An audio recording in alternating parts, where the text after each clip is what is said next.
नमस्कार। इस वक्त आप ब्रेकिंग न्यूज सुनने जा रहे हैं। जो चुनाव है नगर निगम का, मानेसर का और गुरुग्राम का, उसका बिगुल बज चुका है और 2 मार्च को यह चुनाव होने जा रहा है।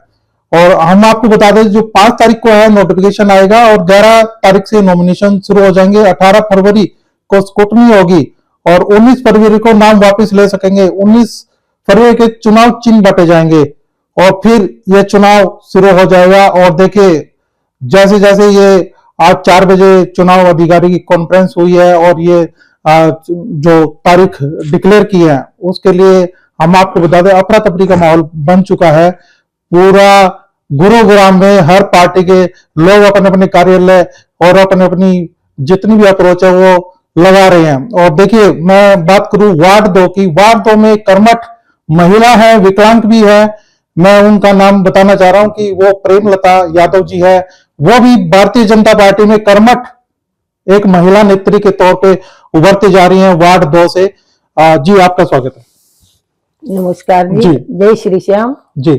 कितनी खुशी हो रही है इन चुनावों के लिए? बहुत खुशी हो रही है सर।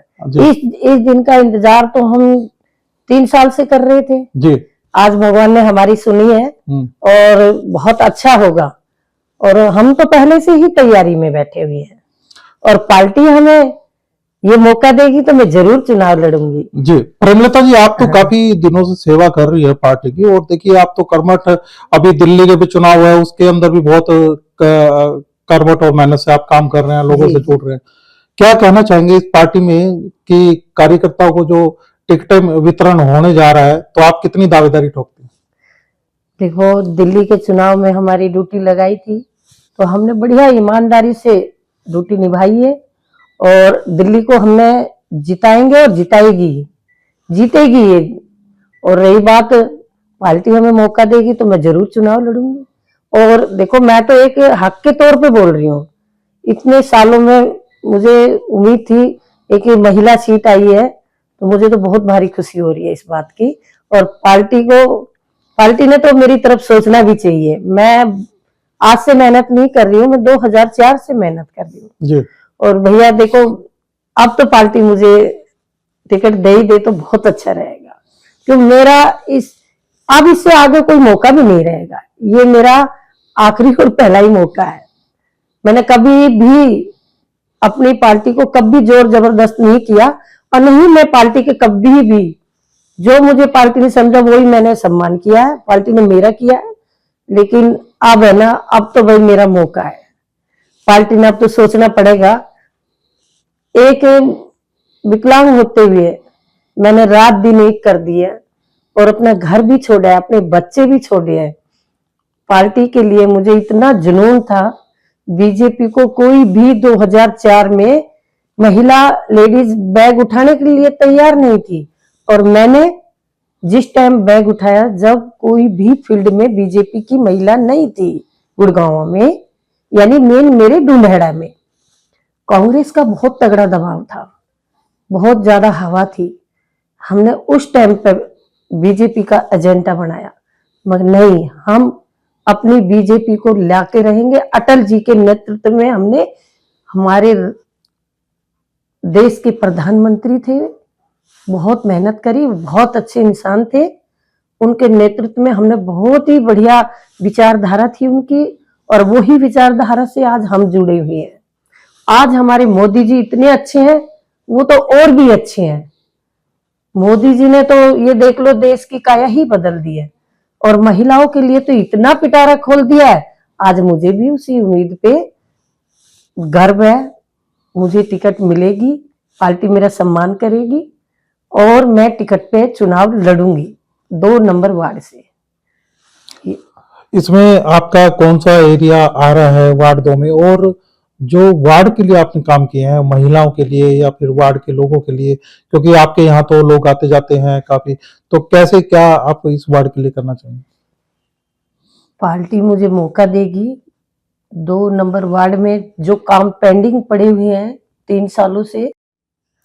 देखिए प्रेमलता जी, अगर समस्या की बात करें तो देखिए, रोडों की खस्ता हालत है क्योंकि नगर निगम का चुनाव 2.5 साल से पेंडिंग था, बिल्कुल क्योंकि कोई जिम्मेवारी नहीं बनती। अभी विधायक मुकेश भी और राव नरवीर मंत्री ने पूरा जोर लगाया अधिकारियों को फटकार लगाई है कि जो अधिकारी काम नहीं करेगा वो बेशक गुड़गांव को छोड़ दे।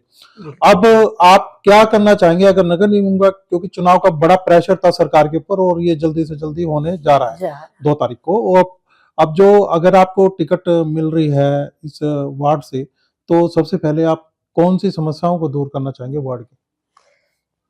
पहले तो जी ढूंढेड़ा गांव में हमारा थोड़ी सी जंजर हालत है, इसमें मेरे को बहुत ज्यादा काम है। ढूंढेड़ा गांव में, ढूंढेड़ा में, सिरहोल में, एक तो सीवर पानी नाला, ये नाले हैं ये बिल्कुल भरे पड़े हैं और बरसात में पानी भर जाता है, हमारी गलियों में से निकला नहीं जाता है। एक इंसान ही 6-6 फुट पानी भर जाता है, 5-5 फुट घरों में अंदर गंदा पानी भर जाता है।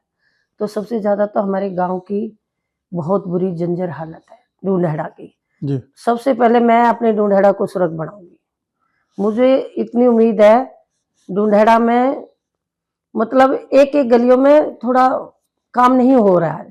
जनता तो ज्यादा हो गई है, सीवर छोटे हो गए हैं और पानी की भी समस्या है, और सीवर जो नाला होता है गंदा नाला जी वो भी भरा पड़ा है। उसके लिए निगम वालों को काफी बार बोल दिया, नहीं सफाई नहीं कर रहे हैं। तो ये तो हमें लग रहा है ये तो हमने खुद कराना पड़ेगा।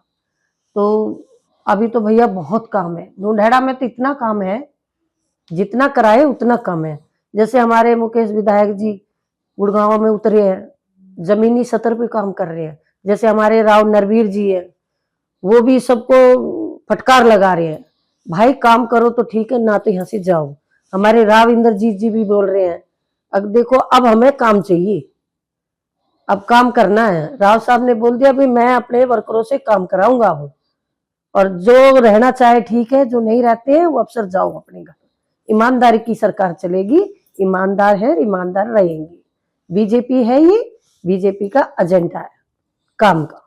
मतलब आप जो भारतीय जनता पार्टी ने तो ऐतिहासिक जीत जो 3री बार दर्ज की है, जी जी तो जी, यानी कि जो ईमानदार आपके मुख्यमंत्री नायब सिंह सैनी आपको मिले हैं, जी जी तो उन्हीं के मतलब उनके पीछे चल के कि ईमानदारी से काम करना है, बिल्कुल सबको बिल्कुल। कोई भी ऐसा भ्रष्टाचार ना हो। अच्छा, महिलाओं के लिए क्या करना चाहेंगे आप?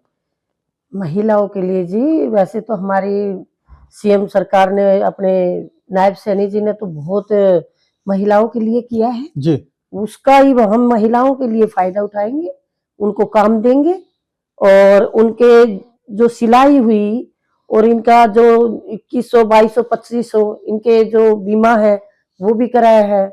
मतलब ये हमारी महिलाओं के लिए तो उन्होंने पिटारा खोल दिया नायब सैनी ने। जी हमारी बीजेपी सरकार ने तो बहुत अच्छा कर रही है, और इस टाइम हमारी महिला ही सक्षम है, वो ही आगे बढ़ के है। सही मुझे तो ये हमने आज लोकसभा विधानसभा महिलाओं का ही ज्यादा रुझान रहा है, महिलाओं ने ही ज्यादा भाग लिया है और महिलाओं ने ही आगे बढ़ के सरकार को बनाया है, जी बीजेपी को। जी देखिए, ये थे भावी उम्मीदवार प्रेमलता यादव जी, जो विकलांग महिला है।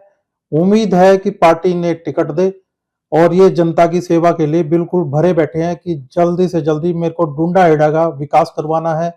डीएलएफ जो भी इनका एरिया आता है उसके अंदर जल्दी से जल्दी ये विकास करवाना चाहती है नगर निगम चुनाव के बाद। पालम विहार से गुरुग्राम से रविंद्र कटारिया।